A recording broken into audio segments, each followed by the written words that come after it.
What is a black hole? To fully appreciate why you can't just swan dive or pilot your spaceship into a black hole, you must first understand the basic properties of these gravitational Goliaths.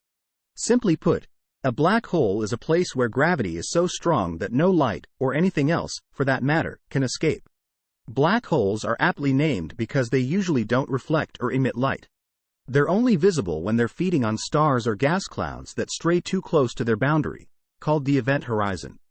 Beyond the event horizon lies a truly minuscule point called a singularity, where gravity is so intense that it infinitely curves space-time itself. This is where the laws of physics, as we know them, break down, meaning all theories about what lies beyond are just speculation. Black holes seem exotic to most of us, but they're commonplace to scientists. Physicists had toyed with theories about similar objects for decades before Albert Einstein's general relativity predicted their existence. However, the concept wasn't really taken seriously until the 1960s, when extremely compact stars were discovered. Today, black holes are considered an ordinary part of stellar evolution, and astronomers suspect our Milky Way galaxy holds millions of them alone. What would happen if you fell into one? So, the big question: what would happen if you fell into a black hole? Well, the prognosis isn't great, to be truthful, whichever sort of black hole you picked. If you leapt heroically into a stellar mass black hole, your body would be subjected to a process called spaghettification. No, really, it is. The black hole's gravity force would compress you from top to toe, while stretching you at the same time. Thus, spaghetti. A supermassive black hole has a slightly less horrendous effect, so let's imagine then that you opt for one of these to make your giant leap for mankind and scientific research.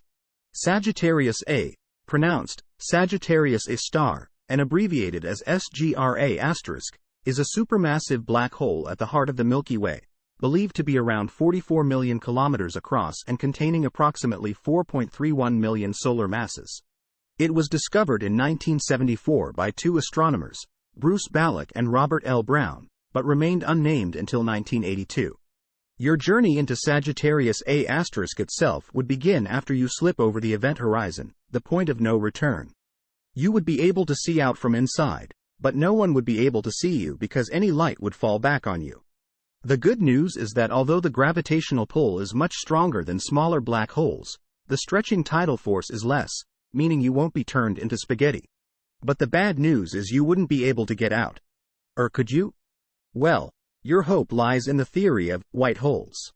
Put simply, if a black hole sucks things in, then a white hole spits them out again, wherever that may be, and the two are connected via an interdimensional tunnel, known as a wormhole.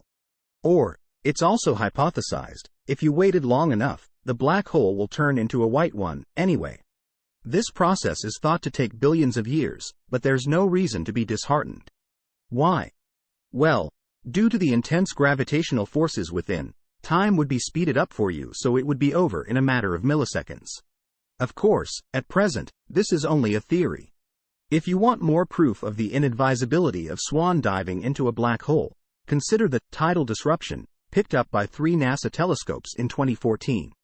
It was caused by a star that had come too close to a black hole at the center of a galaxy, about 290 million light-years away. It was distorted, stretched, and shredded as it was sucked into the singularity, while the residue of the destroyed star was flung out in a cosmic belch.